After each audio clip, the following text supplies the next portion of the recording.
22 anyos na si Edmond nang magplano siyang isakatuparan na ang matagal na niyang balak gawin. Pinaghandaan niya ito ng mabuti. Inihanda niya rin ang sarili para dito. Nang mamatay ang kanyang ama noong siya ay bata pa, naitanim na niya ang balak na paghihiganti sa mga pumaslang dito, kasama ang mga kasamahan nitong mangingisda. Bago niya gawin yon, ay kailangan muna niyang puntahan at kausapin ang isang taong makakatulong sa kanya at makakapagsabi sa tunay na nangyari. Siya ay si Arman, ang tanging nakaligtas sa sakunang yon. Mula nang dumating ang lalaking yon sa kanilang baryo, ay madalas na itong tulala at hindi makausap na maayos. Kapag tinatanong ay paulit-ulit lang ang sinasabi nito. Aswang daw ang pumatay sa mga kasamahan niya. Pero dahil naapektuhan ng depresyon ng kanyang pag-iisip dahil sa nangyari, hindi siya pinaniniwalaan ng mga kababaryo. Hindi sila naniniwala na may aswang. Mas pinaniwalaan pa nila na namatay sa sakuna ang mga mahal nila sa buhay dahil nagpumilit silang pumalaot kahit masama ang panahon. Pinuntahan ni Edmond ang lalaki sa palagi nitong tinatambayan, ang dalampasigan. Tinabihan niya sa pag-upo sa buhangin at tumingin din sa payapang alon ng dagat. Musta na po kayo, Mang Arman? Kung mamasdan si Arman ay tila nasa edad na 60 dahil sa sobra niyang pagpapabaya sa sarili. Bagyang tiningnan ni Edmond ang katawan ng lalaki. Payat na ang katawan nito at may itim na rin ang palibot ng mata. Napabayaan na rin itong magsihaba ang balbas at buhok. Kumapal na rin ang bigote nito kaya nagmukha na siyang ermitanyo. Hindi na rin niya nagawang makapag-asawa pa dahil sa mga nangyari. Labis niyang dinibdib ang pagkawala ng mga kaibigan niya. Palagi niyang sinisisi ang sarili. Bakit ganyan na po ang ayos niyo? Pinabayaan niyo na po ang sarili niyo? Simula na magyari ang insidenteng yon sa islang yon, hindi na ako pinapatulog ng konsensya ko, Edmond. Gabi-gabi kong naaalala ang iyong ama at ang iba naming mga kasamahang pawang nangamatay sa kamay ng malulupit na mga aswang.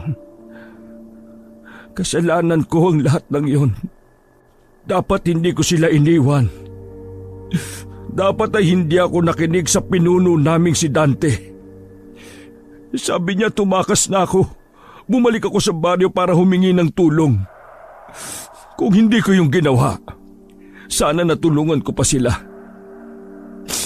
Sana nakatakas kaming lahat o kaya kasama na rin nila akong namatay. Hindi ako gaano makatulog.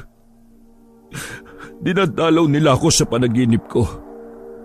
Pero walang naniniwala sa akin. Kahit sinabi kong aswang talaga ang pumatay sa kanila. Hindi naman ako pinaniniwalaan ng mga kababaryo natin. Ibinili ni Dante na sabihin ko sa lahat ng mangingisda dito sa baryo natin na huwag pupunta sa islang yon. Pugad yun ng mga aswang. Mauulit lang ang nangyari sa amin. Mapapahamak sila. Kaya po pala, grabe na ang ipinahayat ninyo. At para na kayong ermitanyong pulubi sa itsura nyong yan.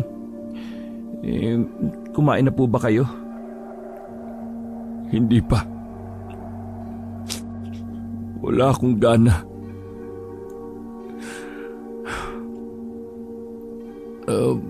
Ano pa lang sadya mo sa akin, Iho? Kagaya ka rin ba ng iba? Hindi ka rin ba naniniwala sa sinasabi ko na aswang ang pumatay sa tatay mo? Galit ka rin ba sa akin? Mali po kayo. Ang totoo, matagal na akong naniniwala sa kwento nyo. Bata pa ako noon, kaya po wala akong lakas na lumaban. Kulang pa ako sa tapang. Pero ngayon, malaki na ako. Kaya ko na sigurong pumunta doon. Ano ka mo? Pumunta? Opo. Pupunta ako sa isla at papatayin ko mga aswang na pumatay sa tatay ko. Nasisiraan ka na ba? Wala kang ideya sa mga aswang na yon. Hindi mo nga alam kung anong itsura nila. Hindi mo alam kung gaano sila kalakas at anong kanilang kahinaan. Tapos balak mong pumunta roon? Papatay mo sila? Nagpapatawa ka, bata. Pinaniwalaan po kita. Ngayon naman, ako ang paniwalaan nyo. Talagang pupunta ako doon at ipaghihiganti ko ang pumatay sa tatay ko. Pwede niyo po ba ako samahan sa islang yon? O kahit ituro mo na lang kung saan yung banda at paano mapupuntahan. Kung natatakot ka pa rin bumalik doon, ako na ang bahala. Matagal ko nang pinlano ang pagpunta doon para maghiganti. Ngayon, buo na ang loob ko. Hindi kita matutulungan sa bagay na yan. Kung may lakas lamang sana ako ng loob na kagaya mo, ay matagal na akong bumalik sa islang yon. Gusto ko na rin sanang mabigyan sila ng hustisya. Pero duwag ako at walang kakayahang lumaban. Hindi ko sila kayang harapin. Malakas sila at marami. Mga halimaw sila, Edmond. Mga halimaw sila! Talaga bang desidido ka nang puntahan ng islang yon? Opo. Ganun ba? Sige. Kung ganun, may gusto kong ibigay sa'yo. Baka sakaling makatulong sa'yo. Matanda na ako, Edmond. Hindi ko na kayang maglayag. Magiging sagaba lang ako sa plano mo. Pero ituturo ko sa iyo ang isla ng mga aswang. Eto, tanggapin mo ito. Magagamit mo ito sa pag-iiganti. Kunin mo ang kahong ito. May sulat dyan sa loob. Basahin mong mabuti. Nandyan ang mga dapat mong gawin. Hindi ko yan nagamit dahil sa kakulangan ko sa edukasyon. Hindi kasi ako marunong magbasa. Kaya itinago ko na lamang sa kahon na ito at hinintay ang pagkakataong may isang katulad mo na mapagbibigyan ko niyan. Pero ikaw pala yun. Ano po ito? Anong laman ng kahon na ito? Buksan mo. Makikita mo ang laman. Binuksan nga ni Edmond ang kahon at kinuha ang laman nito. Isa itong medalyon na tinalian ng sintas. Ano po ito? Pag-aari ng aming angka ng bagay na yan. Nagpasalin-salin na sa sinasabing tagapangalaga. Isa yung mutya ng pating na nakuha ng aming kanununuan sa isang lulutang-lutang na patay na pating sa karagatan. Ipinalilok ng ninuno ko ang pangil na pating na yon at ginawa itong isang medalyon. Ayon sa aking ama, ang sinauna naming mga lolo ay naging mga manunugis na mga kampon ng kadiliman noon. Siya ang kauna-unahang gumamit ng mutya. Kapag daw ginamit ang medalyong yan, ay magiging 10 doble ang iyong lakas. Magiging magaling ka rin sa paglagoy at makakahinga ka sa ilalim ng tubig. Astig. Paano naman po ito mapapagana at paano ko po malalaman kung gumagana na itong mutya? Nakasulat sa papel na nandyan sa kahon ang mga kinakailangan mong gawin para muling magising ang natutulog na kapangyarihan ng medalyong yan. At malalaman mo lamang na buhay na uli yan kapag naging kulay ginto na ang palawit niyan. Napatango na lamang si Edmond kay Arman. Nagpasalamat na siya sa matanda pagkatapos ay nagpaalam na rin. Hindi maipaliwanag ang kaligayahan na kanyang nadarama sa mga sandaling yon. Pakiramdam niya ay malaking tulong ang mutya sa gagawin niyang paghiganti sa mga aswang na pumatay sa kanyang ama. Tahimik pa siyang nananalangin habang naglalakad na sana ay hindi siya mabigong gisingin ang natutulog na kapangyarihan ng mutyang hawak niya. Pagka-uwi ni Edmond sa kanilang bahay, ay dumiretso na kagad siya sa kanyang kwarto. Agad niyang inilapag sa higaan ang kahong ibinigay sa kanya ni Mang Arman. Saka muling inilabas ang mutya. Hinanap din niya mula sa loob ng kahon ang sinasabi ng lalaki na isang sulat. Nakatupi sa 4 ang papel na manilaw-nilaw na ang kulay dahil sa kalumaan.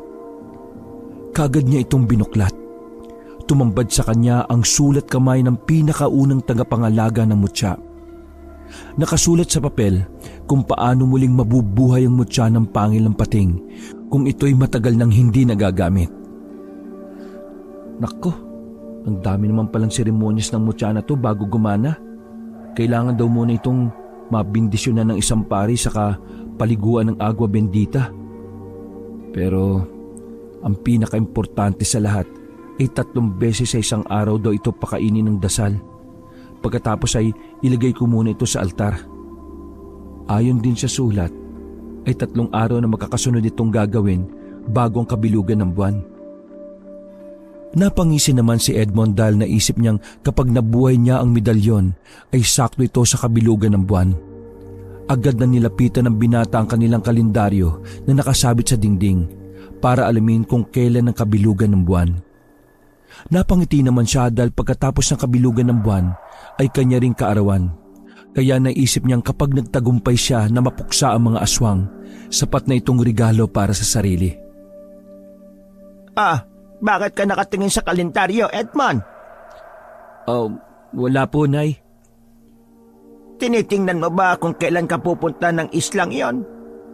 Utang na loob, Edmond. Kung totoo ang sinasabi ni Arman, huwag mo nang ituloy ang balak mong yan. Mapapahamak ka lang.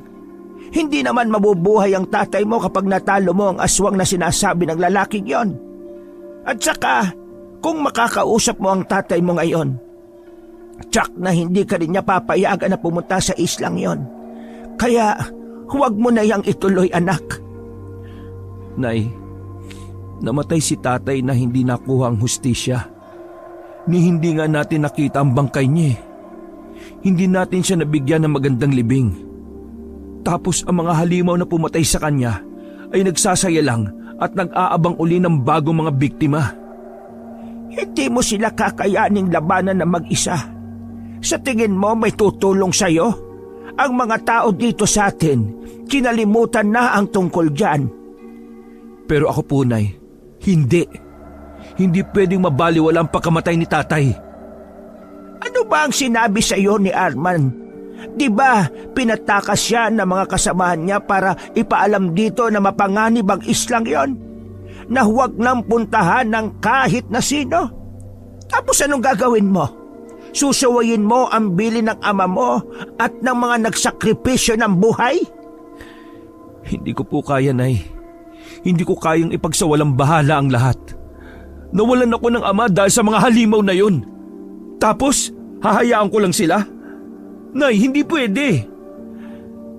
Anak, naiintindihan kita. Pero sana, intindihin mo rin naman ako. Ikaw na lang ang natitira sa akin. Kapag namatay ka sa islang yon, paano na ako? 2 beses mo akong papatayin. Kapag namatay ka doon, hindi ka naman magiging bayani ng lahat. Wala pa rin pakialam sa'yo, mga tao. Mag-isip ka nga, anak. Pasensya na po, Nay. Pero buo na po ang pasya ko. Matapos ang sagutan nilang mag-ina, ay iniwan na ni Edmond si Aling Iska para maputol na ang usapan nila tungkol sa pagpunta niya sa isla. Para hindi mag-alala ang kanyang ina, ipinakita niyang araw-araw at gabi-gabi siyang nagdarasal para sa kanyang kaligtasan. Pero mula rin nang magtalo silang mag-ina ay hindi na siya nito kinibo. Lumipas pa ang mga araw at dumating na ang una sa 3 araw bago sumapit ang pagbilog ng buwan. Gaya ng nakasaad sa sulat, ay nagpunta si Edmond sa simbahan para mapabindisyonahan ang medalyon sa pari. Itinaon niya talaga na may kaibigan siyang magpapabindisyon din ng mga santo para sa kanilang bahay. Alam niyang hindi bibindisyonan ng pari ang medalyon, kaya nagdala rin siya ng santo at ikinuwintas niya ang medalyon dito para kasabay na mabindisyonan. Isinigawa ang pagbibindisyon pagkatapos ng misa. Pagkatapos nun ay kumuha siya ng binditadong tubig. Nang makakuha si Edmond ng sapat na agwa bendita para sa 3 araw ay bumalik uli siya sa kanyang pwesto. Naupo siya at taimtim na nagdasal. Hinintay niyang makaalis sa mga taong nagsimba Sa kanya isinagawa ang pagdarasal ng nakaluhod sa harap ng altar habang nakaunat ang kamay na hawak ang medalyon.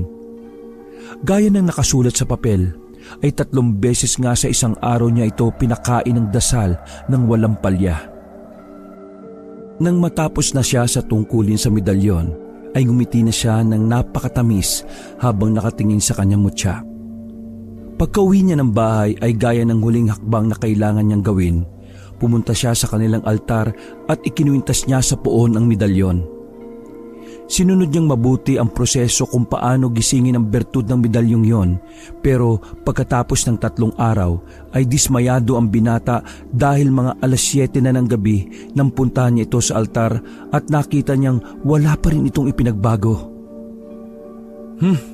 Peke naman yata ito eh. Nagawa ko ng lahat pero hindi pa rin nagkulay ginto yung palawit ng mutya. Di bali na nga, masyado na yata akong umasa sa kapangyarihan na hindi naman totoo. Napaniwala ko ni Mang Arman Mukhang tama nga yung sinabi ng mga tao sa kanya. Nasisiraan na siya ng bait dahil sa tindi ng depresyon niya. Kaya naman nangihinayang siyang pumasok sa kanyang kwarto. Naisip niyang sayang ang mga panahon na ginugol niya. Ayos lang yan. Kung di ko man magagamit yung kakayahan ng medalyon gagamitin ko na lang yung natutunan ko sa pag-iensayo sa pakikipaglaban. Kaya tuloy pa rin ang plano ko. At bukas, pupunta na ako sa isla ng mga aswang. Buo na talaga ang desisyon ni Edmond ng mga oras na yon. Wala na siyang balak na umatras pa kahit hindi niya madadala ang ibinigay sa kanyang mutya ng pangil. Subalit, nabulabog ang kanyang taimtim na pag-iisip nang biglang magsigawan ng mga tao sa labas. Nakakagulo mga ito at natatakot pa ang ilan sa kanila. Maya-maya ay narinig niyang isang lalaking kausap ng kanyang ina. Sinabi ng lalaki na may sumalakay na manananggal sa kanilang lugar. Hindi niya gaanong narinig ang iba pang usapan ng dalawa. Nagmamadaling lumabas ng silid si Edmond para makibalita pero nakaalis na ang lalaking kausap ng kanyang ina. Ano raw po na yung sabi niya? May manananggal daw na sumalakay doon banda kina Gaspar. Muntik daw matangay ang anak nilang si Abby. Manananggal? Alam ko ang iniisip mong yan, Edmond. Huwag ka nang makialam. Delikado. Hayaan mo na silang makipaglaban sa halimaw na yon. Makikibalita lang po ako doon, Nay. Saglit lang po ako. Hindi na pinakinggan ni Edmond ang mga sinasabi ng ina. Nagmamadali siyang pumunta sa lugar na sinabi ng mga ito para makita ang manananggal. Hindi pa siya nakakakita ng ganong uri ng halimaw, kaya gusto niyang makita ng harapan. Pagdating niya roon ay pinag-usapan ng mga tao ang nangyari. Nakatakas ang manananggal pero hindi naman nakuha ang batang si Abby. Pinagkukumpulan ng mga tao ang patay na asong nakahandusay sa lupa. Sinabi nilang biktima yun ng manananggal. Halos bumaliktad ang sikmura ni Edmond nang makita ang itsura ng aso. Wakwak ang leeg at tiyan nito na parabang kinuha lang ang laman loob. Nalaman pa niya mula sa usapan ng mga kababaryo na buntis ang asong yon, kaya sa malamang ay ang anak nito ang pakay ng manananggal. Sanggol sa tiyan ang binibiktima ng manananggal? Mang Gaspar, ano pong itsura ng manananggal? Nakita niyo po ba? Ay, oo. Kitang-kita ko, Edmond. Sinundo ko kasi si Abby. Gabi na at nakikipaglaro pa sa kapitbahay. Habang naglalakad kami pa uwi, nakarinig ako ng pagaspas ng pakpak ng malaking ibon. Hinintay ko lang lumabas dahil baka ako pwedeng gawing ulam. Aba, tiba-tiba kapag nahuli ko yung malaking ibon. Pero nung makita ko na, abay, parang paniki ang itsura niya. Tapos, putol ang katawan. Wala siyang ibabang katawan. Tapos, nakalaylay yung bitukan niya. Nakakatakot talaga ang itsura niya. Ang laki ng pakpak niya para talagang paniki na putol ang katawan. Pero may kamay siyang kagaya ng sa tao. Ganun pala ang itsura ng manananggal? Ibig sabihin, totoo mga aswang. Pero saan naman nanggaling yun? Wala namang aswang dito sa atin Hindi kaya tama yung sinabi ni Mang Arman? Hindi kaya pinupuntahan na tayo ng mga aswang sa isla at gusto tayong gawing pagkain lahat? Kung magkaganon nga, nakakatakot yan. Hindi tayo papayag na maging biktima ng mga halimaw na yun dito mismo sa baryo natin. Dapat tayong lumaban sa kanila. Hindi na natin hahayaang mangyari sa atin yung nangyari noon. Di ba mga kasama?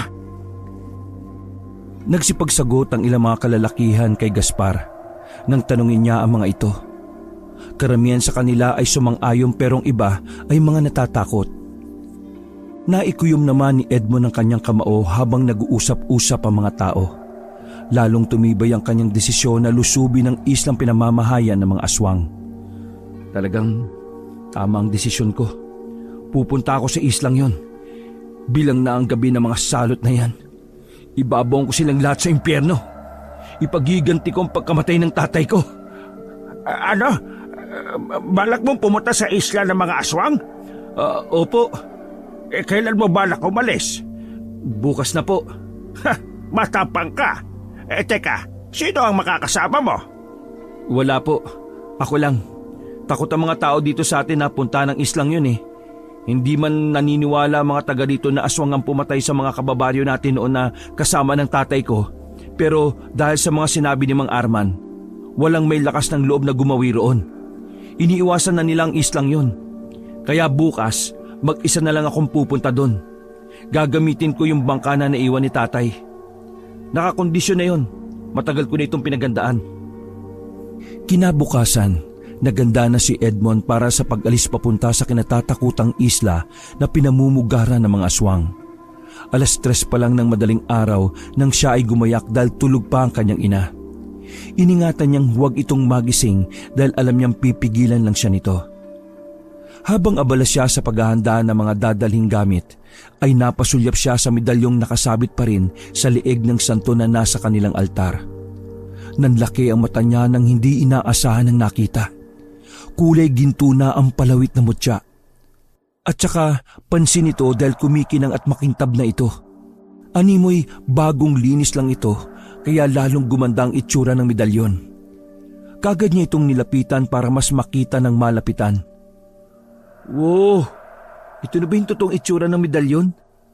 Ang galing! Akala ko kagabi nabigo na ako. Nabuhay na nga ang mutya. Totoo nga sinabi ni Mang Arman. May kapangyarihan ng mutya. Totoong buhay ang mutya na to. Ayos! Mangang-manga si Edmond sa nakita habang dahang-dahang tinatanggal sa leeg ng santo ang medalyon. Sa kanya ito inilipat sa kanyang leeg. Pagkatapos nito'y iba yung lakas ang naramdaman niyang nananalaytay sa kanyang katawan. May kung anong enerhiya ang dumaloy sa kanyang mga ugat. Ramdam ni Edmond ang pagtaas ng kanyang mga balahibo. Biglang tumalas ang pakiramdam, pandinig at kanyang pangamoy. Natuwa siya pero nakaramdam din siya ng kaba dahil sa kakaibang mga pakiramdam na yon. Napangiti siya at lalong nagkaroon ng tapag na labanan ng mga aswang. Pakiramdam niya ay mas malakas na siya kaysa sa dati.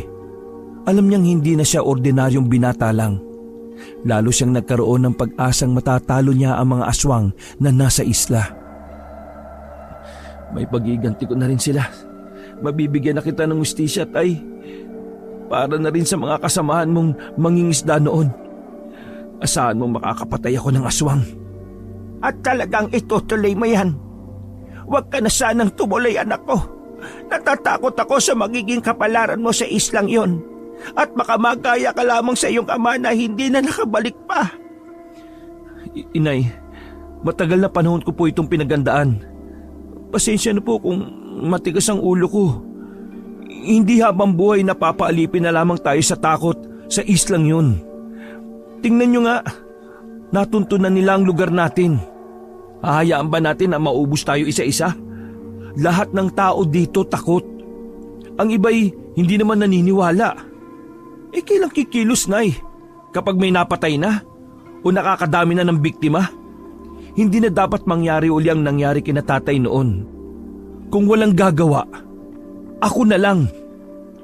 Pero hindi ka naman bayani para gawin yan. Nay, hindi po ako nagpapakabayani. Para ito kay tatay. Sige, pagdating mo doon, ilang aswang ang kailangan mong mapatay para tumigil ka na?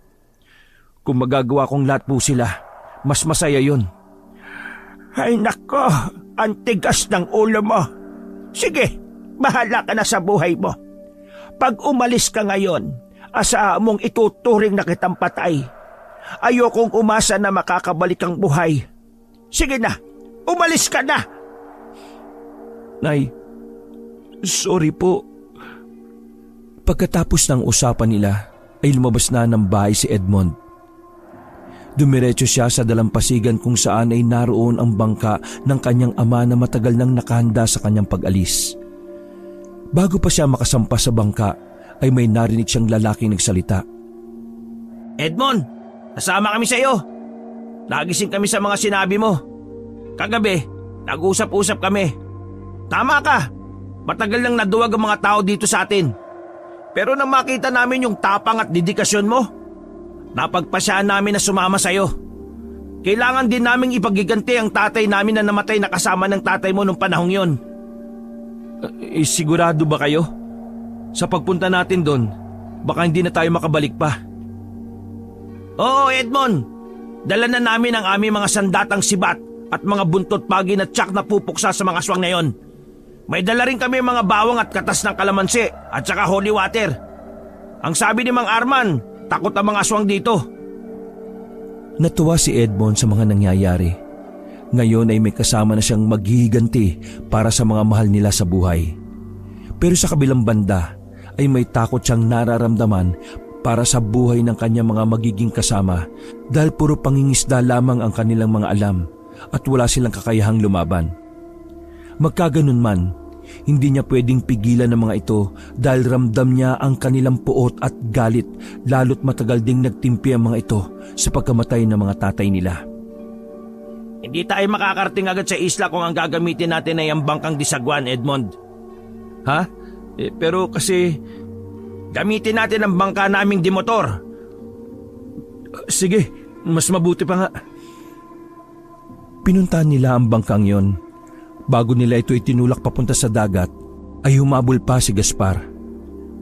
Sandali lang, hintayin niyo ako. Abay sasama ako sa inyo. Muntik nang matangay ng manananggal na yun ang anak ko kagabi. Kaya hindi ako dapat magsawalang bahala. Ako ang tatatad sa manananggal na yon. Aba, marami ka ring dalang panlaban ah. Mukha ka ng albularyo sa dami mong ikinuwintas na bawang. Hindi ka naman nanginginig sa takot niyan? Ha! Huwag nyo nang pansinin ang tuhod ko. Basta, sasama ako. O sige, itulak na natin ang bangka. Nang nasa malalim ng parte na ng dagat ang bangka, ay pinaandar na ni Teryo ang makina nito, saka sila nag-umpisang bumiyahe. Hindi nagsasalita ang mga kasama ni Edmond. Tahimik silang nakamasid lang sa dagat. Ramdam niya ang tensyong bumabalot sa puso ng bawat isa, lalo pat hindi basta pangkaraniwan ang nilalang na kanilang sasagupain. Pero bumilib din siya sa tapang ng mga ito. Nalaman pa niyang tumakas lang ang mga ito sa kanilang pamilya. Ilang oras din ang kanilang ginugol bago narating ang islang itinuro ni Mang Arman. Nang makalapit na sila sa isla, ay bilang uminit ang medalyong nakakwintas kay Edmond. Teryo, patay mo na ang makina ng bangka. Ha? Bakit? Baka maalerto pa ang mga aswang at mapagandaan ang pagdating natin. Mas maganda kung tayo ang magsusurpresa sa kanila. Magsagwa na lang tayo palapit doon. Nandito na tayo sa teritoryo nila. Maging alerto kayo. Hindi alam ng mga kalaban natin na nandito na tayo. Hindi natin alam ang mga makakalaban natin. Ngayon pa lang natin sila makakaharap. Naitanong ko rin kay Arman ang tungkol sa mga halimaw na yan. Sabi niya, malalakas ang pandinig at pakiramdam ng mga aswang, kaya dapat na mag-ingat tayo sa ating mga gagawing hakbang. Doble ingat ang dapat nating gawin. Tama ka. Hindi na pangkaraniwan ng mga nilalang na ating makakasagupa. Kaya dapat lamang na magdoble ingat tayo. Dahil pwedeng sa isang pagkakamali lamang natin pwede nating ikapahamak lahat at matulad tayo sa mga magulang natin. Binilisan nila ang pagsagwan hanggang sa makalapit na sila sa isla. Tila nakikisama ang dagat. Payapa ang alon nito kaya wala silang problema sa pag-angkla ng bangka. Pagdating nila sa Pampang ay isa-isa na silang nagsibabaan, dala ang kanya-kanya nilang mga gamit na panlaban sa mga aswang. Pagkaahon nila sa tubig, naglakad naman sila papasok sa isla. Tahimik lang silang naglalakad. Ilang oras na rin ang nakalipas at napansin nilang paliblib na ng paliblib ang nararating nila. Pero wala pa rin silang nakikita mga kalaban. Ama kaya itong napuntahan nating isla? Sigurado akong tamang pinuntahan natin. Paano mo nasabi? Hindi ka pa naman nakakarating dito. Hindi masagot ni Edmond ang tanong ng mga kasama. Hindi niya masabing ginagabayan siya ng mutyang suot niya. Magaling ako sa direksyon at saka malakas ang kutob ko. Naglakad pa sila hanggang sa makarinig na sila ng tunog ng mga tambol na tila may kasiyahang nagaganap. Mukhang nandito na tayo, mga kasama. Mag-iingat tayong lahat. Maging alerto kayo sa bawat oras ha. Huwag kayong magdadalawang isip na pumatay ng aswang. Walang lugar ang awa ngayon. Ha? Isipin na lang natin na nangangaso tayo. Ibang-iba ito sa pangingisda na nakasanayan natin. Pero masarap ding manghuli ng mga hayop sa gubat. Hindi nga lang natin pwedeng kainin. Tinuntun nila ang pinanggalingan ng tunog ng mga tambol. Matapos ang ilang minuto ay narating na nila ang kuta ng mga aswang. Nagtago muna sila sa malalaking puno at nagmatsyag sa maliit na pamayanan ng mga aswang. Nagpaplano sila ng gagawing hakbang. Pinagmamasdan nila ang mga ito. Mukha lang pala silang mga ordinaryong tao no kapag araw. Marahil sa gabi sila nagpapalit ng anyo kaya sa gabi sila sumasalakay. Baka mas malakas ang kapangyarihan nila pag gabi. Dapat na tayong sumalakay ngayon. Kung mahina sila ngayon, makakabawas tayo sa lahi nila. Maging maingat lang tayo sa kilos natin ha. Anong gagawin natin? Paano tayo sasalakay? Palihim tayong dudukot ng pay sa isa sa kanila, tapos papatay natin. Ngayon pa lang ako papatay ng tao. Medyo mahirap kasi wala silang laban. Bakit? Naduduwag ka na. Isipin mo, tao sila ngayon, pero nagpapanggap lang silang tao. Mga halimaw sila. Mga halimaw na kumakain ng tao. Isipin mo na lang ang itsura ng manananggal na sumalakay sa atin. Ang pangit, di ba? Kapag hindi natin sila inunahan, tayo ang mauubos dito. Tama. Kaya kumilos na tayo. Tahimik silang naglakad palapit sa kabahayan. Patago-tago sila sa mga puno at damo para hindi sila mapansin. Kapag may malapit na aswang, ay kaagad nilang hinahablot at tinatakpan ng bibig para hindi makagawa ng ingay. Sa unang pagkakataon, ay hindi niya magawang patayin ang nahuling aswang dahil mas nauuna ang kanyang awa. Pero oras namang malaman ng aswang na may taong nakapasok sa kanilang lugar, ay mabilis itong magpapalit ng anyo. Dahil doon ay hindi na sila nagdalawang isip na pilipitin ang leeg nito bago pa makatakas sa kanilang pagkahawak. Kapag wala ng buhay ang aswang, ay itinatago nila sa damuhan ang bangkay nito. Pagkatapos ay nanguhuli pa sila ng iba. Dahil hindi naman sama-sama ang mga aswang, naghati-hati sila sa 3 grupo. Mayroong tagahablot ng aswang at ang iba naman ay tagapatay. Tirik na ang araw. Nagtago muna sila sa malaking puno na may mga nakausling malalaking ugat. Nagpahinga sila at uminom ng tubig. May mga baon silang pagkain pero walang may gustong kumain. Magpahinga muna tayo. Kahit paano ay nakakadami na rin tayo ng napapatay. Ewan ko pero parang ang saya nito ha. Dinudukot natin sila at pinagpapalit muna ng anyo bilang aswang saka natin pinapatay. Mas madali kasi silang patayin pag nasaan yung aswang na sila kesa nasaan yung tao. Nakakaawa pa kasi pag tao Oh, ano? Ayaw niyo bang kumain? Sino ba makakakain sa ganitong sitwasyon? Hindi naman talaga tayo mamamatay tao Hindi nga, mamamatay aswang tayo. Huwag mong sabihing nakokonsensya ka na kaagad. Habang nag-uusap sila ng tahimik, bigla na lang silang nakarinig ng sigaw ng isang aswang. Napatingin sila sa pinanggagalingan ng sigaw na yon. Nakita nilang natuklasan na ng isang aswang ang isa sa pinatay nila. Nahawi nito ang damo kung saan nila itinago ang bangkay ng isang aswang. Mabilis na nagpalit ng anyong lalaking aswang at umalulong ng napakalakas. Maya-maya ay naglapitan ng mga kasamahan nito. Hinawi nila ang mga damo at tumambad sa kanila ang mga bangkay ng mga kasamahan nila. Nako, yari na. Natuklasan na nila yung mga tinago nating bangkay na kasama nila. Yari, galit na sila. Mas maganda nga yan eh. Talagang hinihintay kong magalit sila. Ano? Kaya pala doon mo pinalagay yung mga napapatay natin sa madali nilang makita ha? Ipapahamak mo ba yung sarili natin? Hindi. Pinapadali ko lang ang trabaho natin. Ang hirap kasi ng tayo ang dumudukot sa kanila eh. Doble ang pagod natin. Kailangan magalit sila. Kapag kasi nangyari yon, sila na ang kusang lalapit sa atin. Hindi na tayo lalayo. Isa-isa natin silang dudukutin kapag natapat dito sa pinagtataguan natin. Parang inilalapit lang nila ang sarili nila sa kanilang kamatayan. Okay, gawin na natin ang plan B. Ano? Plan B? Wala naman tayong napag-usapang plan B ah. Ngayon pa lang natin pag-uusapan. Cheryo, doon kayo ng grupo mo sa kabilang punong yon. Kayo namang Mang Gaspar, doon kayo sa puno sa kaliwa. Magaganda ang punong yon dahil makakapal ang damo sa paligid. Gawin yung taguan yon kapag may dumaan na aswang. Hablutin nyo at patayin. Teka, saan naman ang grupo nyo? Dito sila magtatago. Ako, ipapain ko ang sarili ko. Magpapahabol ako sa kanila para madala ko sa inyo ang mga aswang. Kailangan ang isipin nila ay ako lang mag-isa ang pumunta sa lugar na ito. Galingan natin. Dapat mabawasan pa natin sila.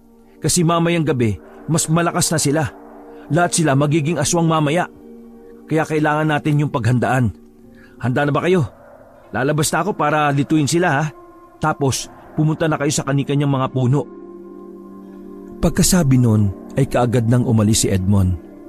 Kinuha niya ang atensyon ng mga aswang. Dahil sa galit ng mga ito, hinabol siya. Binilisan ni Edmond ang pagtakbo. Paiba-iba siya ng direksyon dahil ikinakalat niya ang mga aswang. Kada may madadaanan siyang bato ay pinupulot niya at ginagawang bala ng dala niyang tirador. Kapag may pagkakataon ay tinitirador niya ang aswang na nasa malapit. Tinitiyak niyang sa noo kaagad ang tama ng bato. Bata pa lang ay bihasa na siyang sa paggamit ng tirador. Gulat na gulat siya dahil tumatago sa ulo ng aswang ang bato. Bigla na lang itong bumubulagta sa lupa. Nangingisay pa bago tuluyang mawala ng buhay. Bangis! Mukhang may kakayahan din ng mutya na palakasin ang bala ng tirador ko ha. Ayos! Nakakapatay kaagad ako ng aswang sa pamamagitan ng tirador lang. Maganda to. Mukhang makakarami ako ng aswang ngayon ha. Sige, habulin niyo lang ako. Paikot-ikot at patago-tago lang si Edmond sa 3 punong pinagtataguan ng mga kasama niya. Kapag naabutan siya ng aswang, ay sinisipa o sinusuntok niya lang ito para mapunta sa damuhan kung saan ay nagtatago roon ang mga kasama para makapanghablot ng aswang. Paulit-ulit niyang ginagawa mga yon hanggang sa mapansin niyang huminto sa paghabol ang mga aswang. Oh, ano nangyari? Napagod na sila kaagad? Biglang umalulong ang isang lalaki. Maya-maya ay may nakita siya sa sanga ng mga puno. Mga nasaan yung aswang na mga ito dahil mabalahibo na ang katawan nila. Mahahaba at matutulis sa mga kuko at mapupula ang mga mata. Galit na galit sila. Tila naghihintay lang sila ng hudyat para tumalon at sumalakay sa kanya. Ah, ganyan pala ang gusto nyo ah. Gusto nyong tiradurin ko kayo parang ibon? May pagdapo pa kayo sa sanga ah. Sige, pagbibigyan ko kayo. Dumukot ng bato si Edmond sa bulsa ng jacket niya at ibinala sa tirador. Isa-isa niyang tinarget ang mga nasa sanga. Nabubutas ang katawan ng aswang kada natatamaan ng bato. Tinitiyak ni Edmond na ang tatamaan niya ay ang ulo at puso. Patay na ang aswang kapag bumabagsak ito sa lupa. Lalong nagalit ang isang lalaking aswang na walang ginawa kung hindi ang umalulong lang at magbigay ng hudyat sa mga kasama. Panay ka alulong ah. Ikaw naman ang tatargetin ko, siraulo ka. Hindi tinamaan ni Edmond ang lalaki. Mabilis itong kumilos na parang lobo. Tumatakbo ito palipat-lipat sa iba't ibang lugar. Pero mabilis din ang mata ni Edmond. Dahil sa kapangyarihan ng mutya, kaya nasusundan niya ang galaw ng lalaki. Hinatak niya uli ang tirador at tinarget ang paa ng lalaking aswang. Nang makuha na ang tamang tiyempo, ay pinakawalan na niya ang bato. Sa pulsa kanang paa ang aswang dahilan para mapahinto ito sa pagtakbo. Parang tinamaan ng bala ng baril ang paa ng lalaki. Sabog ito at duguan na. Lalong nagalit ang mga aswang. Sa isang iglap ay sabay-sabay na silang sumalakay palapit kay Edmond. Naku, lagot! Nagsabay-sabay na sila. Okay, oras na para tumakbo. Muli siyang nagpahabol sa mga ito para mahulog sa bitag nila. Pero nagtataka siya dahil hindi dumadaan ang mga aswang sa lugar na pinagtataguan ng mga kasama niya. Kapag lumalapit sila sa mga puno ay sa sanga tumatalo ng mga aswang, kaya hindi sila nahahablot ng mga kasama niya. Mukhang alam na nilang may nakatago doon Matalino rin sila Nag-iisip rin pala yung mga aswang na ito. Napalingon siya nang biglang sumigaw ang isa sa mga kasama nila. Nahablot ito ng isang aswang. Tinangay nila ito papunta sa kanilang kubo. Yari, nakakuha sila ng isa. Ginamit ng mga aswang na bihag ang kasama nilang nahuli ng mga ito. Maya-maya ay narinig na ni Edmond na nagsalita ang lalaking tinerador niya sa paa. Ang lakas ng loob niyong pumunta dito at sumalakay. Sabihin niyo kung anong inyong pakay. Ilan na ang napapatay niyo sa amin? Mukhang kanina pa kayo nang bibiktima. Gumaganti lang kami. Kayo ang nagsimula nito. Pinatay niyo ang mga magulang namin. Baka nakakalimutan niyo na sa dami ng binibiktima niyo taon-taon. Akala niyo siguro ang mga tao ay nagsasawalang bahala lang? Pwes, nagkakamali kayo. Marunong din kaming lumaban. Pansin ko nga, lumalaban na kayo. Pero isang pagkakamali ang pumunta kayo dito. Ipinain niyo lang sa amin ang sarili ninyo. Sawa na yata kayo sa inyong buhay Ang pagkain na ang lumalapit sa amin. Kaya paano kaming tatanggi? Bibigyan ko kayo ng pagkakataon na lisanin ang lugar na ito. Kagaya ng sinabi ninyo, kung napatay namin noon ang mga magulang nyo, may napatay na rin naman kayo sa amin ngayon. Patas na tayo. Sige na, umalis na kayo dito sa isla namin. Pakawalan niyo yung kasama ko. Hindi. Kapalit siya ng mga kalahi namin na pinatay ninyo. Umalis na kayo ngayon habang pinagbibigyan ko pa kayo. Habang hindi pa sumasapit ang gabi.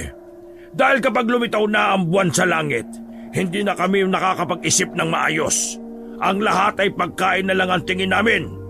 Hindi na kami nakikipagnegosasyon. Kaya habang may oras pa kayo, lisanin na ninyo ang isla. Mga kasama, pabayaan nyo silang makaalis. Sapat na ang isang nakuha natin bilang kabayaran nila sa kasama nating pinatay nila. Pero mamayang gabi, kapag nandito pa rin sila sa isla, isa lang ang utos ko na dapat nyong sundin. Mag-unahang kayong gawin silang pagkain. Huwag nyo silang hayaang makatakas ng islang ito. Lahat ng pumapasok dito ay panlaman ng tiyan namin. Kaya ubusin nyo sila! Sabay-sabay na umalong ang mga aswang. Pagkatapos noon ay nag-atrasan sila, dala ang kasama ni na Edmond na kanilang nabihag. Pagkaalis ng mga aswang, isa-isa namang naglabasan ng mga kasama ni Edmond mula sa kanilang pinagtataguan. Ano nang gagawin natin ngayon? Ano? May plansi ka na ba, Edmond? Hindi natin pwedeng iwan si Bunong. Kailangan natin siyang mabawi. Hindi natin siya pwedeng iwan sa kanila. Aalis tayo dito na kompleto. Oo, mag-iisip tayo kung paano natin siya mababawi. Kailangan natin siya makuha bago gumabi. Nag-umpukan sila sa kanilang taguan at tahimik na nag-usap-usap. Ilang oras na ang nakalipas ay hindi pa rin sila nagkakasundo sa kanilang desisyon. Ilan sa kanila ay naduduwag na at gusto nang umuwi. Nag-aaway-away na ang iba sa kanila dahil iba-iba na ang gusto nilang gawin. Tumahimik kayo. Para walang away, ang naduduwag na umuwi na ngayon. Iisa lang ang bangka natin. Wala akong balak umuwi nang di ka kasama, Edmond. Kaya ang gusto ko umuwi, pwede na kayong lumangoy pa uwi. Walang iya. Ngayon pa tayo magwawatak-watak. Akala ko ba buong loob natin lahat na pumunta dito? Akala ko ba'y kaya natin magbuwis ng buhay sa gagawin natin dito? Ako lang yon. Hindi ko naman kayo isinama sa desisyon kong ito Ako na magliligtas sa kasama natin. Pwede na kayong umuwi lahat. Kailangan makaalis kayo dito bago sumapit ang gabi. Yun lang ang tanging paraan para makauwi kayo ng ligtas. Hindi kita iiwan. Ako rin. Sama-sama tayong umalis sa atin, sama-sama tayong babalik. Ngayon, kung may isang hindi makakauwi, lahat tayo hindi na rin uuwi. Natahimik silang lahat. Matapos ang kanilang pagdidiskusyon, nagkaisa uli sila. Lalaban sila ng sama-sama hanggang sa huli. Nagplano uli sila para mabawi ang kasama nilang kinuha ng aswang. Nilibot nila ng palihim at maingat ang buong kabahayan para hanapin ang kanilang kasama. Nakaalerto sa pagbabantay ang ilan sa kalalakihang aswang. Tila inaabangan talaga ng mga ito ang kanilang kilos. Alam na nilang hindi tayo basta-basta aalis sa lugar kaya mahigpit na ang kanilang pagbabantay. Mga kasama, lilibutin natin ang buong lugar.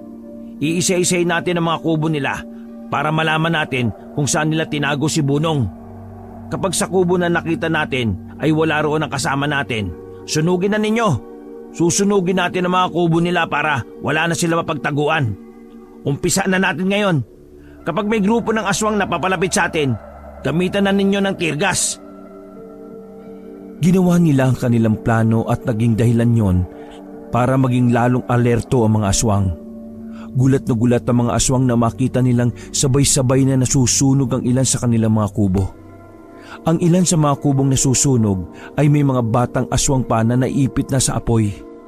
Dahilan yon para lalong magalit ang mga aswang. Napuno ng kilabot ang buong lugar nang magsialulungan sa galit ang mga aswang dahil sa pagkamatay ng mga bata sa kanilang lahi. Hindi na hinintay ng mga aswang ang pagsapit ng gabi. Sabay-sabay silang nagpalit ng anyo. Naglabasan ng mga aswang na may mga iba't ibang anyo. Mayroong manananggal at mayroon ding nagsasaanyong hayop. Ibigay niyo sa amin ang kasamahan namin. Pagkatapos noon ay aalis na kami dito at hindi na kami mananakit. May gana ka pang makipagkasundo sa kabila ng ginawa ninyo. Wala nang kasundo ang magaganap. Ilabas ang kasama nila at patayin sa kanilang harapan. Binalot sa takot sina Edmond at ang mga kasama nila nang marinig ang sinabing yun ng pinuno ng mga aswang. Langya, ano na ang gagawin natin ngayon? Mukhang seryoso na sila. Hindi ako papayag na mapatay nila si Bunong. E anong balak mo? Kapag nilabas nila si Bunong, titiradurin ko ang mga aswang na may hawak sa kanila. Tapos ang iba sa inyo ay tumakbo para kunin siya. Ang iba naman, paliguan nyo ng mga dala nating katas ng bawang, kalamansi at holy water. Lalaban tayo hanggang sa uli. Lumaban hanggang sa uli! Nangyari nga ang sinabi ni Edmond. Nagkagulo na ang lahat. Sinamantala yon ni Edmond para malapitan ang pinuno ng mga aswang. Habang nakikipaglaban sila, alerto siya dahil mas mabilis ang kilos niya kaysa sa mga kasama. Mas nauunahan niya ang kilos sa mga kalaban dahil mas malakas ang kanyang paningin at pandinig. Nasasabayan niya ang kilos ng mga aswang na inuutusan ng pinuno nila dahil naririnig niya ang utos. Bago pa nila maisagawa ay nauunahan na niya ang mga ito. Nauna siyang nakalapit kay Bunong. Dahil natirador na niya ang mga bantay nito, napakawalan na niya ang kasama. Makakalabang ka na, tulungan mo na sila. Tumango sa kanya si Bunong at tinanong pa siya kung ano ang balak niyang gawin. Ang lalaking yun na mukhang lobo ang sinusunod nila. Siya ang pupuntiryahin ko. Kapag napatay ko siya, mawawala na sila ng lakas ng loob. Kapag wala ng pinuno nila, pilay na sila. Magsisitakasan na yan dito sa isla. Pagkasabi nun, ay kaagad siyang lumaban sa mga aswang hanggang sa marating na niya ang kinaroroonan ng pinuno ng mga aswang. Ikaw, tayong dalawa, mano-mano. Malakas ang loob mong bata ka. Ikaw pa lang ang humamon sa akin ng ganyan. Teka, sandali. Mukhang mali yata ako. Nakikilala ko mukhang yan ah. May isang napadpad sa islang ito noon. Isang bangkang dimotor ang naligaw dito. Siyempre, pagkain sila, kaya hindi na namin pinakawalan. Pero may isang matapang na lalaking hinamon din ako ng harapan. Kamukhang kamukha mo siya eh. Ganyan-ganyan din ang ginawa niya. Natatandaan ko malaking peklat niya sa tiyan. Ang sabi niya, nakuha daw niya ang sugat na yon dahil sa pagliligtas sa isang kaibigan habang nasa laot sila at masama ang panahon. Matapang siyang kagaya mo. Ang tatay ko, anong ginawa mo sa kanya? Tinanggalan ko siya ng tapang. Bilog din ang buwan noon nang dinukot ko ang kanyang mga mata. Kinain namin siya ng buhay sa ilalim ng liwanag ng bilog na buwan. Mukhang mauulit ngayon ang nangyaring yun Tumingin ka sa langit. Lumilitaw na ang bilog na buwan. Di ba? Hindi ako papayag. Nandito ako para ipagiganti ang pagkamatay ng tatay ko. Ikaw pa lang pumatay sa kanya. Pwes, mababaliktad na ang nangyari noon. Ang buwan at ang mukha ko ang huli mong makikita bago ko dukutin ang mga mata mo. Malakas ang loob mo. Isa ka lang namang ordinaryong tao. Yun ang pagkakaalam mo. Hindi ka pa nga tapos maglaro ng tirador, bata. Tapos nagbabala ka ng labanan ng kagaya ko. Isa ka lang tinga sa akin. Maya-maya ay may pumagitna sa kanilang dalawa na isang manananggal. Sinabi nito na siya na ang haharap kay Edmond. Pero dumating naman si Gaspar. Nang mapagmasdang mabuti ni Gaspar ang babae, ay saka lamang niya ito namukaan. Sandali, siya yung manananggal na sumalakay kagabi Ikaw yung manananggal na gustong tumangay sa anak ko. Walang iya ka. Ikaw talagang sadya ko rito. Babaliin ko ang pakpak mo nang hindi ka na makalipad pa. Ako nang bahala dito, Edmond. Ikaw naman dun sa lalaking di ko alam kung anong klaseng aso yan. Sige po, pareho silang may atraso sa atin. Turuan natin sila ng leksyon. Anong sinasabi nila, Delia? Pinuno, tama sila. Gumala lang ako kagabi. May natuklasan akong isang maliit na baryo na malapit lamang dito sa ating pinamumugarang isla. Muntik na ako makapambiktima doon pero buwisit na aso yon. Mas gusto niyang siya ang kainin ko. Hindi ko tuloy natikman yung batang babae. Masarap pa naman kainin yon dahil mataba. Walang kasing sarap talaga ang laman loob at karne ng mga tao kumpara sa mga hayop dito sa gubat. Kaya lang, hindi ako nakakuha kahit isa. Nagkagulo na kasi sila. Doon lang yata sila nakakita ng manananggal. Sasabihin ko sana sa iyo kaya lang naunahan na nila ako. Kagigising ko lang kasi. Pasensya na, Pinuno. Pero ako na ang nagsasabi sa iyo, maliit lang ang baryo nila at nabubukod din. Kaya madali lang silang biktimahin. Wala silang matatakbuhan kapag sinalakay natin. Tapusin na natin kaagad ngayon sila. Saka tayo pumunta sa baryo nila. Makakatikim na tayo ng masasarap na karne. Hindi mangyayari yon. Babalian na kita ng pakpak. Hindi na kayo aabot sa aming baryo para mambiktima doon. Dito pa lang, tatapusin na namin ang inyong kasamaan. Ngumiti naman ng malapad si Delia kaya lumabas ang napakarumi niyang mga ngipin na may bahid pa ng dugo. Tila bagong kain pa ito. Kastang loob niyong pasukin kami dito, bata! Para na rin ninyong sinuot sa hukay ang inyong buhay. Tamang-tama, kayo ang magiging masarap naming hapunan ngayon. Wala kayong magiging hapunan ngayon. Tayo ang magharap, matandang manananggal. Kasabay noon ang pagkabigla ng pinuno ng mga aswang dahil bigla na lang nagtalsika ng mga kasama nila. Luray-luray ang katawan ng mga aswang nang bumagsak sa lupa dahil tinamaan ng mga pampasabog. Mga walang ya, hindi ko na nagugustuhan ng mga nangyayari. Inuubos yung pasensya ko. Hindi naman makapaniwala si Delia sa mga nasasaksihan dahil nakita niyang dihado sila sa laban dahil sa mga dalang pampasabog ni na Edmond. Umatras tayo! Mukhang uubusin talaga nila ang lahi natin! Hindi ka pwedeng tumakas. May laban ba tayong dalawa? Hindi ko hayaan may makatakas sa inyo. Lilipunin namin kayong lahat para magkaroon kayo ng takot sa mga tao. Hindi yung ginagawa nyo kaming pagkain. Sa pagkakataong yun ay ginamit na ni Edmond ang kanyang medalyon. Agad na nadagdagan ng liksi niya sa pagkilos pati na rin ang kanyang lakas. Sinugod na niya ang pinuno bago pa ito makapagbigay ng utos sa kanyang kalahi. Pero pagkalapit pa lang ni Edmond sa lalaki ay sinalubong na siya nito ng suntok. Tumilapon siya at halos bumaon ng mukha sa lupa. Grabe, malakas nga siya. Suntok pa lang yun Paglingon niya, nakita niya si Gaspar na hinahagupit ng latigong manananggal. Napatingin din siya sa ibang mga kasama na nakikipaglaban sa mga aswang. Ang iba naman ay walang humpay sa paghagis ng mga pampasabog. Napuno na ng apoy ang paligid dahil sa paglalagablab ng mga kubong kanilang sinindihan. Nahiyaw siya sa sakit nang biglang may tumapak sa kanyang paa. Pagtingin niya ay nakita niyang lalaking aswang ang gumawa nun. Ikaw ang nagsimula nito, bata. Pero ako ang tatapos! Hinuwakan siya nito sa liig at binitbit pataas. Ikinawag-kawag niya ang paa pero hindi na niya nararamdaman ang lupa. Isang kamay lang ang ginamit ng aswang pero nagawa siya nitong iangat. Nandidisik ang mga mata ng aswang. Galit na galit ito sa kanya. Ihihiwalay ko ang ulo mo sa katawan para matakot silang lahat. Tapos, ako mismo ang magdadala sa putol mong katawan sa pamilya at kababaryo mo para matakot silang lahat sa aming mga aswang. Hindi mangyayari yun!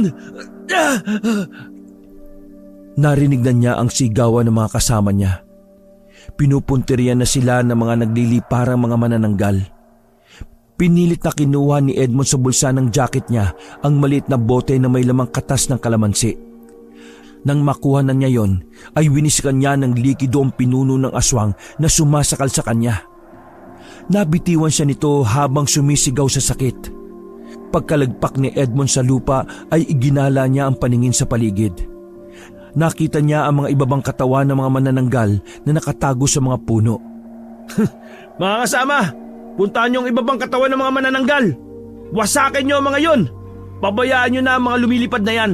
Wala silang laban. Biglang nataranta ang mga manananggal nang marinig ang sigaw ni Edmond.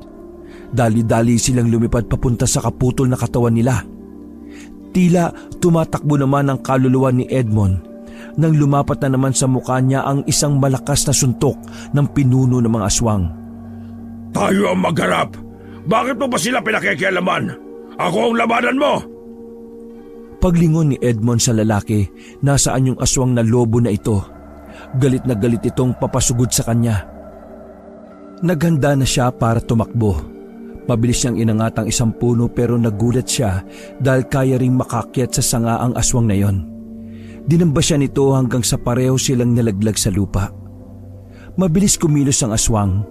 Nakita na lang niya na nasa ibabaw na niya ito at inaatake siya ng kagat sa mukha. Iniharang niya ang kanyang braso para hindi makagat ang mukha niya.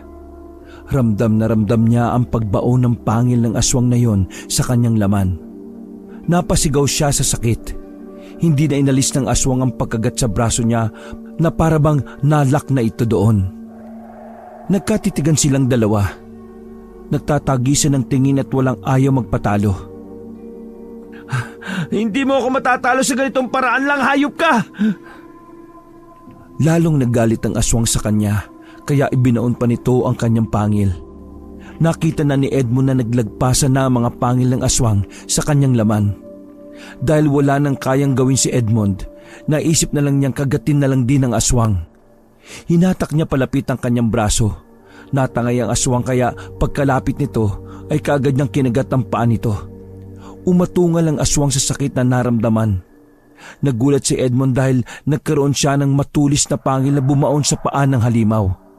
Bumitaw sa kanya ang aswang at lumayo ng bahagya. Sinamantala ito ni Edmond. Sinugod niya ito at sinakyan sa likod. Pagkasampa niya, kinuha niya mula sa bulsa ang dala niyang krus na silver. May patalim ito sa dulo. Walang pagdadalawang isip na itinarak niya yon sa likod ng aswang at ginamit pa niya yon para hiwain ang likod nito. Umatungal sa sakit ang aswang na lobo. Napatingin ito sa bilog na buwan na nag-uumpisa ng tumaas sa langit. Pagkatapos ay binalingan muli ng aswang si Edmond. Susugod pa sana ito pero dinamba na siya ni Edmond. Hindi sinasadyang natapat sa bibig ng aswang ang mutya na kwintas ni Edmond. Halos malunok ito ng aswang dahil mahaba ang tali nito. Nagliwanag ang mutya kasabay ng pag-atungal ng aswang na lobo. Maya-maya ay bumulagta ang aswang sa lupa. Wala na itong buhay. Napangiti si Edmond dahil sa nangyari. Dali-dali niyang hinawakan sa batok ang aswang na lobo at itinaas yon. Pagkatapos ay sumigaw ng malakas. Patay na ang pinuno niyo! Gusto niyo pa bang sumunod kayo sa kanya? O iiwan nyo ng isla na ito para magpakalayo-layo? Natigilan ng lahat. Napatingin sila sa gawin ni Edmond. Nabalutan ng takot ang mga aswang nang makita nilang patay na ang kanilang pinuno. Nagkanya-kanya na sila ng pagtakas. Nagkagulo ang mga aswang. Kanya-kanya silang ligtas ng sarili. May ibang iniligtas ang kanilang pamilya. Naiinis man si Delia pero wala siyang ibang pamimilian kundi ang tumakas na rin. Kagad niyang pinuntahan ang kaputol ng kanyang katawan pero nandun na si Gaspar at binubudburan nito ng asin. Hindi! Walang hiya ka! Hindi mautak lang talaga ako. Ngayon, paano mo pagdudugtungin ang katawan mo? Nalulusaw pala ang katawan ninyo ng asin? Akalain mo nga naman. Agad namang kinuha ni Edmond mula sa kanyang bulsa ang isang supot ng asin. Tumulong na siya sa pagbubudbud ng asin sa mga ibabaw na katawan ng mga manananggal. Pero ang ibang mga aswang ay nakatakas. Pinanood pa ni Edmond kung paanong unti-unting naluluto ng asin ang kaputol na aswang ng mga manananggal. Hanggang sa tuluyan na itong malusaw. Maya-maya ay sumigaw na si Teryo sa kanya. Edmond! Narinig ko ang ibang nagsisitakas na aswang! Lulusob daw sila sa baryo! Doon daw sila gaganti! Ano? Anong gagawin natin? Tumakas na sila. Magsibalik na kayo sa bangka. Bumalik na tayo sa atin. Kailangan natin silang maunahan bago sila makarating doon. Pero paano? Ang bibilis lumipad ng mga manananggal. Basta, paandarin niyo ang bangka. Hanggang sa pinakamabilis. Mauna na ako sa inyo. May sasakyan ka ba? Sa bangka naman tayo lahat nakasakaya. Lalangoy ako. Mas mabilis kung ganun ang gagawin ko. Lalangoy? Abay, nagpapakamatay ka ba, Edmond? Napakalayo dyan. At isa pa, makarating ka man doon ng ligtas, baka nangyari na ang masama mong kutob sa pamilya natin. Patay ka na makakarating doon malamang. Tara, sumabay ka na sa amin. Hindi na sumagot si Edmond. Alam niyang nagtataka ang mga ito sa kanyang sinabi pero wala na siyang panahon para magpaliwanag. Nauna na siyang pumunta sa Pampang. Pagdating doon ay kaagad siyang tumalon sa dagat at lumangoy na mabilis. Ikinagulat niya ang kakaibang nangyayari sa kanya habang nasa tubig. Tama nga si Mang Arman, nakakalungoy ako ng mabilis na parang isda. Nakakahinga rin ako sa tubig. Nagagawa ko rin makapagsalita. Ang galing ng mutyang ito. Ikaw nang bala sa akin, kaibigan ha. Mutya ng pating. Ipinagkakatiwala ko sa iyo ang aking kaligtasan at buhay. Dalhin mo ako ng mabilis sa baryo namin. Hindi na rin ordinaryo ang bilis niya sa paglangoy. Lumabas na rin ang buwan sa mga sandaling yon na siyang nagbigay ng liwanag sa paligid kung kaya't kitang-kita ng binata ang kagandahan sa ilalim ng karagatan. Iniiwasan din siya ng mga isdang kanyang nakakasalubong at hindi siya inaatake ng mga ito na mas lalo niyang ikinatuwa. Tila ba alam ng mga isda na nagmamadali siya kaya pinadadaan siya ng mga ito. Bagaman gusto pa niyang namnamin ang panonood sa sikretong kagandahan sa ilalim ng karagatang yon, ay isinantabi na muna niya ito dahil mas kailangan niyang unahin ang kapakanan at kaligtasan ng kanilang mga kababaryo. Kaya naman mas binilisan pa niya ang kanyang paglangoy na sinang-ayunan naman ng kanyang medalyon. Nang umahon siya sa dagat, nagmamadali siyang pumunta sa kanilang baryo. Naunahan niya ang mga aswang na nagsisilipad papunta sa baryo nila. Tumayo siya sa malaking bato at hinintay ang pagdating ng mga ito. Napapatingin pa siya sa kanilang lugar. Tahimik na dahil gabing-gabi na. Sa ganung oras ay nasa loob na ng mga bahay ang mga tao. Napangiti siya dahil sakto ang pagkakataon. Ayaw na niyang magkagulo pa sa lugar nila kaya pipilitin niyang tapusin ang laban nang hindi nalalaman ng kababaryo niya. Alam niyang mas delikado pa kapag may nakaalam na nilulusob ng aswang ang kanilang baryo. Makakagulo at baka magkasakitan pa ang lahat dahil sa takot. Uunahin nila ang tumakas kaya makakasakitan sila dahil sa mga makasariling pagpapasya. Habang nag-iisip siya ng malalim, ay napaiktad siya nang biglang may humawak sa kanyang damit. Nakabalik ka na. Nabuhay mo ang mutya. Hindi ako nagkamali sa pagbigay sa iyo nito. Ikaw nga ang karapat-dapat na bagong taga-ingat ng mutya ng pating. Teka, sandali. Di ba grupo kayong umalis? Nasaan ang iba? Bakit nauna ka ditong umuwi? Mang Arman, gising ka pa pala. Mas mainam po na magtago kayo. Inaabangan ko ang pagdating ng mga manananggal. Lulusob sila dito dahil galit na galit sila. Napatay ko na ang kanilang pinuno at balak nilang gantihan ng mga tao dito. Kaya nauna na ako. Tama ka po, Mang Arman. Nakakalungoy nga ako ng mabilis sa tubig. Nakakahinga at nakakapagsalita rin ako sa ilalim ng tubig. Ang bangis, no? Magaling. Hindi ko nagamit ang mutya na yan. Pero ngayon, parang nagamit ko na rin dahil pinatunayan mo sa akin na tama nga ang mga sinabi ng mga pinuno kong naging tagapag-ingat niyan. Pero may ba ako? Nasaan uli ang mga kasama mo? Pauwi na po sila sakay ng bangka ni Naterio. Huwag po kayong mag-alala. Walang nalaga sa amin. Ipinagmamalaki kita. Mangiyak-iyak na sabi ni Mang Arman. Mababaka sa mukha niya ang katuwaan dahil sa katapangan ni Edmond. Hindi niya sukat akalaing magagawa nga nito ang kanyang minimiti. Pakiramdam ko, makakatulog na ako ng mahimbing dahil nagawa mo na ang bigyan ng mustisya ang namatay kong kaibigan. Salamat sa iyo, Edmond. Maraming salamat. Hindi po. Ako ang dapat na magpasalamat sa inyo. Mas lalo niyo akong binigyan ng tapang at lakas ng loob na ituloy ang plano ko. Kung hindi dahil sa paninindigan mo na totoong may aswang sa islang yon at sila ang pumatay sa tatay ko, hindi ko magagawa ang lahat ng ito. Utang ko po sa inyo ang lahat ng ito. Kahit hindi ko namang gawin yon, matagal ng buo ang tiwala mo sa sarili. Alam mo kung ano ang paniniwalaan mo. Sigurado kung ipinagmamalaki ka ng tatay mo ngayon. Masaya na sila ngayon kung nasan man sila naroroon. Magkakaroon na sila ng katahimikan. Hindi na nila ako pagmumultuhan. Maraming salamat sa iyo, Edmond. Maya-maya ay napatingin sila sa kalangitan. Nagdadatingan na ang mga manananggal. Mukhang magpapakamatay na sila. Iniwan nila ang kaputol ng kanilang katawan para lang lumusob dito. Wala na silang babalikan na katawan doon kasi nilagyan na nila ng asin.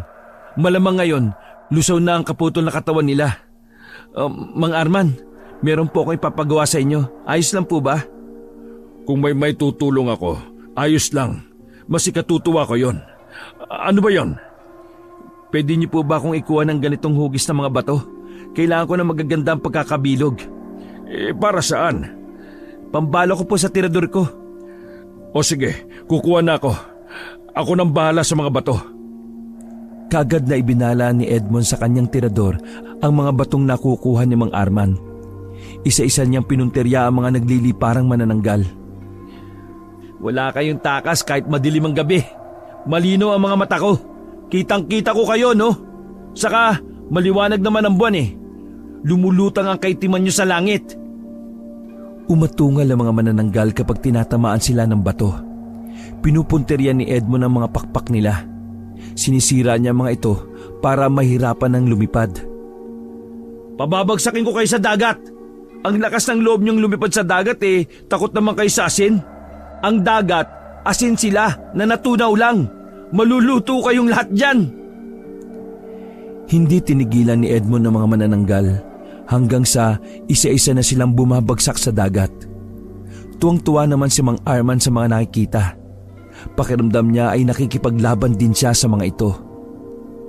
Nabuhayan siya ng loob dahil pakiramdam niya ay naipagiganti na niya ang mga kasama niyang pinatay ng mga aswang.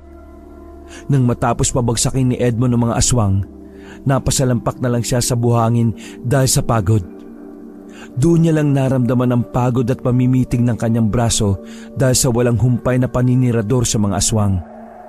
Nagpahinga siya sa dalampasigan habang hinihintay ang pagdating ng mga kaibigan niya. Habang hinihintay sila, masaya niyang ikinuwento kay Mang Arman ang mga ginawa nilang pakikipaglaban sa isla ng mga aswang. Tuwang-tuwa naman ang lalaki habang nakikinig sa mga kwento niya. Madaling araw na nang dumating ang mga kaibigan niya. Kaagad niyang sinalubong ang mga ito. Nasaan na mga aswang? Wala na. Natalo na sila. Hindi mo man lang kami tinerhan? Aba, sugapa ka rin ha? Kinaya mo lahat yon? Ang bagal nyo kasi. Ano palang nangyari sa isla? Wala na sila. Tumakas na lahat ng natitirang mga aswang. Wala na rin bakas nang naiwan doon kasi sinunog namin ang baryo nila eh. Ayos. Ang kaso, matutulad na tayo kay Arman nito. Bakit naman po? Aba, wala namang maniniwala sa atin na nakipaglaban tayo sa mga aswang Normal lang naman na umalis tayo sa baryo para mangisda. Normal din na umuwi tayong walang huli. Wala silang alam na nakipaglaban tayo sa mga aswang at muntik na tayong mamatay. Kaya ka pala sumama kasi gusto mong makilala kang bayani ha. Hayaan mo, malalaman din nila yon. Di naman sa ganon, kaya lang masaya rin siguro yon. Nagkatawanan silang lahat dahil doon. Naupo muna sila sa buhangin at hinintay ang pagsikat ng araw. Pagkatapos ay umuwi na sila sa kanya-kanya nilang mga bahay para matulog. Hapon na nang magising si Edmond. Nagkakape siya habang nakatambay sa labas ng bahay. Maya-maya ay nagtatawanan ng mga kapitbahay nila. Lumapit siya para makiusyoso. Nakita niya si Mang Arman ang pinagtatawanan ng lahat. Isinisigaw kasi nito ang pakikipaglaban ni Edmond at ng mga kasama niya sa mga aswang sa islang pinamumugaran ng mga ito. Pero walang taong naniniwala kay Mang Arman. Napapangiti na lang si Edmond dahil doon. Naisip niyang hindi kailangang malaman ng iba ang simpleng kabayanihan. Mas mahalaga sa kanya na naitaboy nila ang mga aswang at wala nang mangangamba sa kanila. Mula noon, nalaman din ni Mang Arman ang dahilan kung bakit pa siya nabubuhay. Ikinukwento niya sa mga bata ang tungkol sa pakikipaglaban ng mga kaibigan niya sa mga aswang hanggang pakikipaglaban ni na Edmond.